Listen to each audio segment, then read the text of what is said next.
జయ జయ రఘువీర సమర్థ శ్రీ సమర్థ రామదాసు జీవిత చరిత్ర మొదటి ప్రకరణం. శ్లోకం.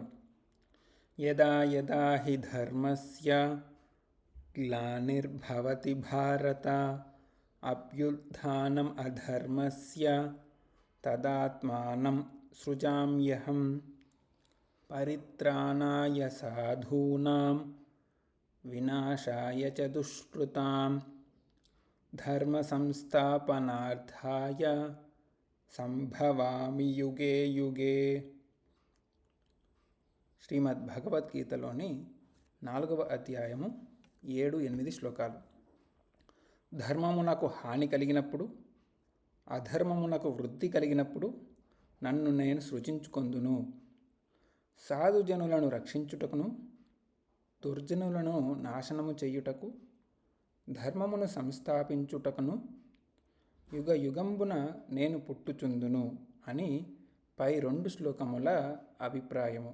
ఇది గీతాచార్యుడు శ్రీకృష్ణ పరమాత్మ మనకు తెలియచేసి ఉన్నారు.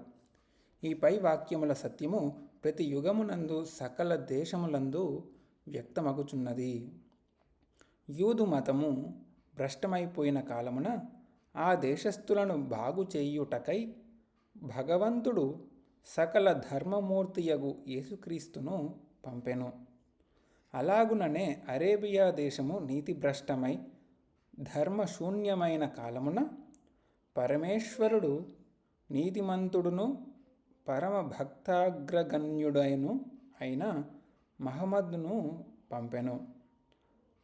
ఆ మహమ్మదు నీతిని, ఏకేశ్వరారాధనమును, ధర్మమును అరేబియా దేశమున నెలకొల్పెను.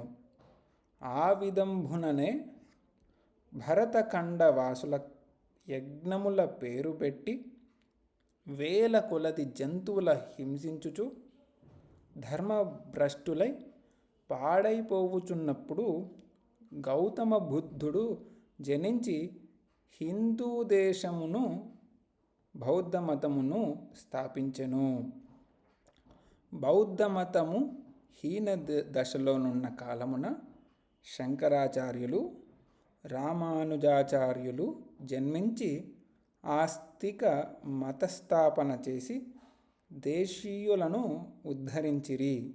ఆ విధముగానే మహారాష్ట్ర దేశము విదేశీయుల పాలనకు లోబడి దేశ స్వాతంత్ర్యమును, మతధర్మములను కోల్పోయిన తరి దేశాభిమానియు రామభక్తాగ్రగణ్యుడును అయిన సమర్థ రామదాసుడు జన్మించి మహారాష్ట్రులను మంచి మార్గమున ప్రవేశపెట్టెను.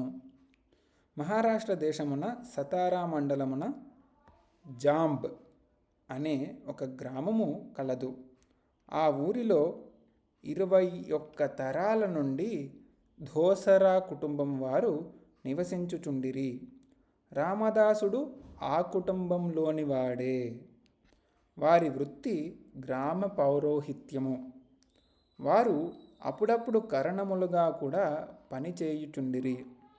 ఆ వంశవృక్షములో మన కథానాయకుడైన రామదాసుని తండ్రి సూర్యాజీ 22వ పురుషుడు.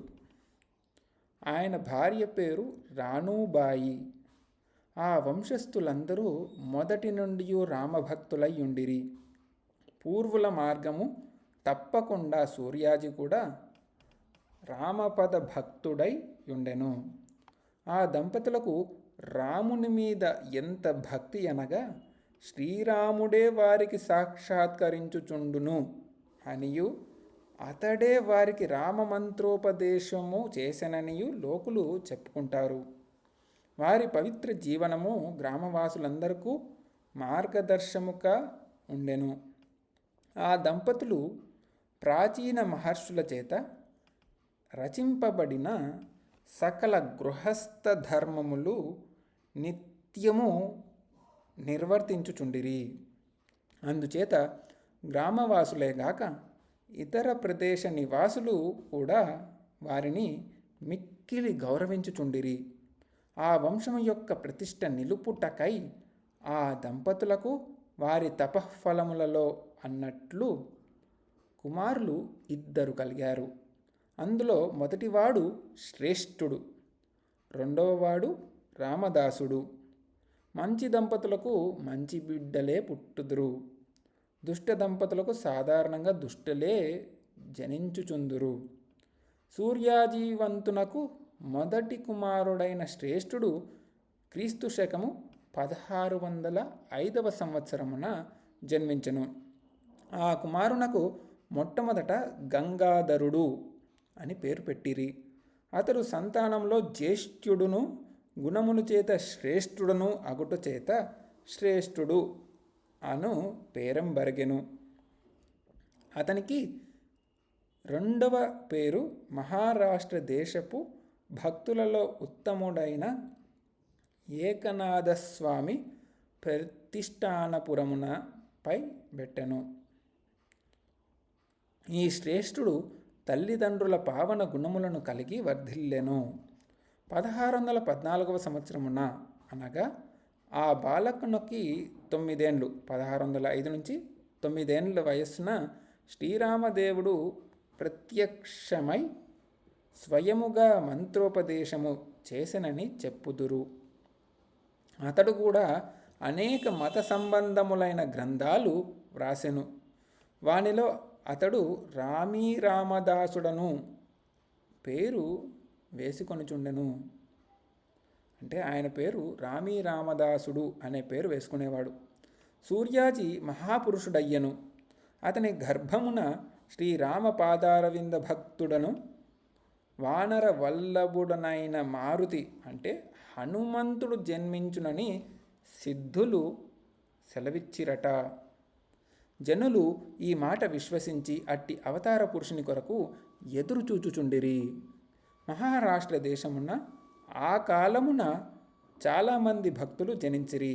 వారందరిలో ప్రతిష్టానపుర నివాసి అయిన ఏకనాథస్వామి మిక్కిలి గొప్పవాడు.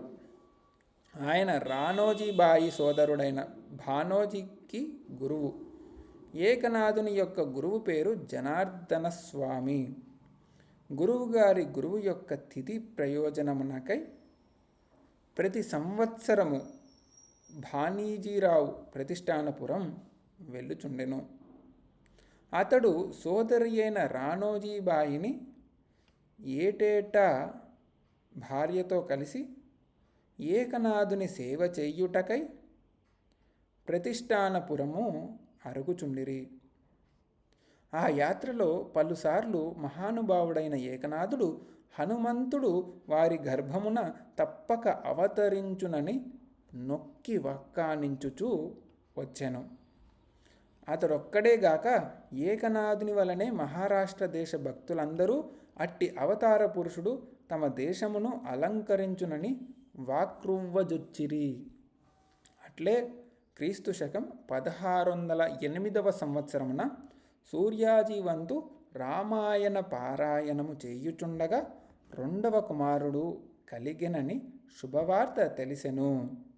సూర్యాజీవంతు శ్రీరామనవమి మహోత్సవము చెయ్యనారంభించి నవమి నాడు మధ్యాహ్నము 2 జాముల వేళ రామ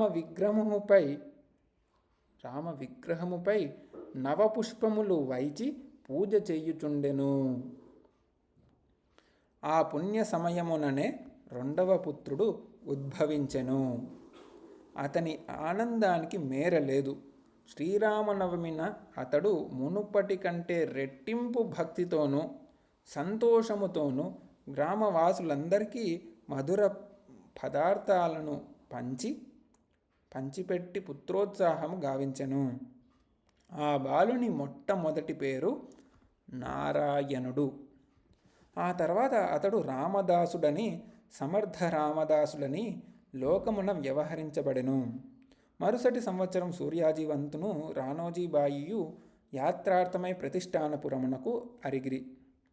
తల్లిదండ్రుల వెంట కుమారులు 2 పోయిరి. ఆంజనేయ స్వామి అవతరించునని ఏకనాథస్వామి చెప్పుచుండుట చేత భార్యాపుత్ర సమేతుడై సూర్యాజీ వచ్చుచున్నాడని విని ఏకనాథుడు మిక్కిలి సంతోషించెను. అతడు మేరమీరిన సంతోషముతో ఆ అవతార పురుషునకు ఎదుర్కొనుటకు పోయెను. ఏకనాథుడు రామదాసును ఎత్తుకొని ఆనంద పారవశ్యమున నాట్యము చేసి, ఇటువంటి కుమారుని కన్న తల్లిదండ్రులు ధన్యులు, ఈ దేశము ధన్యదేశము, మీ నోములు పండినవి, మీ తపము ఫలించినది అని ప్రశంసించి ఆ బాలుని దీవించెను. శివుని అనుగ్రహమున నీ నందనుడు ఉదయించెను. ఇతడు నూతన శకమును స్థాపించి లోకుల బాధలు తొలగించి దేశమును ఉద్ధరించెను. ఇటువంటి మహాపురుషుడు మన మధ్యమున జన్మించెను గావున నా జీవితము కూడా ధన్యమైనది. ఇంకా నేను నా జీవిత రంగము మీది కట్ట కడపటి తెరపెడవై చెదను అని కూడా ఏకనాథుడు వచించెను. జై జై రఘువీర సమర్థ. జై జై రఘువీర సమర్థ. జై జై రఘువీర సమర్థ.